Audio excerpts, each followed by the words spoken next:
एक मिनट पापा, मैं इनसे बात करती हूँ। धीरज, तुमने मेरे मम्मी पापा को यहाँ पे आने से मना किया है? हाँ, मैंने मना किया है। और ये तुम किससे बात कर रही हो फोन पे? पापा मैं करती हूँ आपको फोन थोड़ी देर में। क्यों धीरज, क्यों किया तुमने ऐसा? तुमने क्यों कहा मेरे मम्मी पापा से कि वो यहाँ नहीं आ सकते? क्यों मना किया उन्हें? अरे बहकी बहकी बातें कर रहे थे बुड्ढा बुढ़िया, इसलिए मना किया मैंने। अच्छा, क्या बहकी बहकी बातें कर रहे थे? अरे बहकी बहकी बातें कर रहे थे कि दामाद जी मुझे आपके साथ रहना है, मेरे बेटे बहू ने घर से बाहर निकाल दिया है। पहले तो मुझे समझ में नहीं आया, फिर बाद में मुझे समझ में आया कि ऐसा क्यों बोल रहे हैं ये। मैं समझ गया था कि यहाँ पे परमानेंट रहने की बात कर रहे हैं। मैंने भी साफ साफ बोल दिया, अगर चाय पानी पीना हो ना तो जब मर्जी आ जाओ, लेकिन परमानेंट रहने के लिए यहाँ पे कोई जगह नहीं है। देखो धीरज, मैंने तुम्हें कल रात को बताया था ना कि मम्मी पापा की भाभी से बहुत भयंकर लड़ाई हो गई है और भाभी ना अब उन्हें अपने घर में रखने से मना कर रही है। तो मैंने ही कहा था मम्मी पापा से कि वो यहाँ आ जाए और मेरे साथ रहें।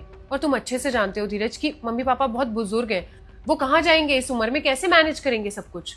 और तुमने मुझसे बिना पूछे उन्हें मना कर दिया। कम से कम एक बार मुझसे पूछ तो लेते मना करने से पहले। अरे कैसी बात कर रहे हो यार? अरे तुमसे पूछ के क्या मना करता? उनका राइट थोड़ी बनता है यहाँ पे रहने का। धीरज कैसी बातें कर रहे हो तुम?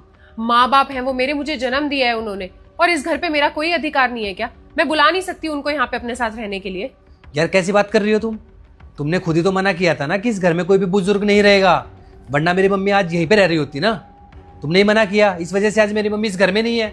देखो धीरज, मैंने ये नहीं कहा था कि मैं किसी भी बुजुर्ग के साथ नहीं रहूंगी। मैंने सिर्फ इतना कहा था कि मुझे तुम्हारी मम्मी के साथ नहीं रहना है। और मेरे मम्मी पापा के साथ मैं बचपन से रही हूँ, उनके साथ रहने की आदत है मुझे, मैं आज भी उनके साथ रह सकती हूँ। ये क्या बात हुई यार? तुम मेरी मम्मी के साथ नहीं रह सकती लेकिन अपने मम्मी पापा के साथ रह लोगी? अरे मेरी माँ तो एक ही बुजुर्ग है ना, लेकिन तुम्हारे मम्मी पापा तो दो लोग हैं। अपने मम्मी पापा के साथ मैं कंफर्टेबल हूँ धीरज, उनके साथ रहने में मुझे कोई प्रॉब्लम नहीं है। और तुम खुद सोचो ना, भाभी ने मम्मी पापा को घर से बाहर निकालने का फैसला ले लिया है, तो क्या करेंगे मेरे मम्मी पापा? अपनी बेटी के पास ही तो आएंगे ना। और मेरी भी तो अपने पेरेंट्स की तरफ कोई जिम्मेदारी बनती है ना। बचपन से उन्होंने मुझे अपने साथ रखा है, मेरे लिए इतना कुछ किया है, तो मैंने फैसला ले लिया है। अब मैं अपने मम्मी पापा को अपने साथ रखूंगी और उनके लिए सब कुछ करूंगी। और मुझे नहीं लगता कि तुम्हें इसमें कोई प्रॉब्लम होनी चाहिए। देखो ऐश्वर्या, तुम समझ नहीं रही हो। हम दोनों के बीच में ना यही डील हुई थी कि इस घर में कोई भी बुजुर्ग नहीं रहेगा। तुमने ही तो ये रूल बनाया था ना। और तुमने ये रूल तब बनाया था जब मेरी माँ यहाँ पे रह रही थी कि मेरी माँ इस घर में नहीं रह सकती, चाहे वो जिस हालत में भी रहे, कहीं भी रहे। और मजबूरन मुझे तुम्हारी बात मान के मम्मी को गाँव में भेजना पड़ा। अरे तुम्हारे भाई भाभी ने घर से बाहर निकाल दिया तो मैंने ठेका ले रखा है क्या?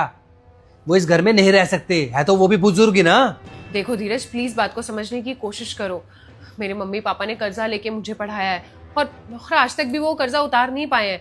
इतना हैवी अमाउंट लिया था उन्होंने। अरे आज जब मैं उनके लिए कुछ करना चाहती हूँ, कुछ कर सकती हूँ, तो क्या मेरा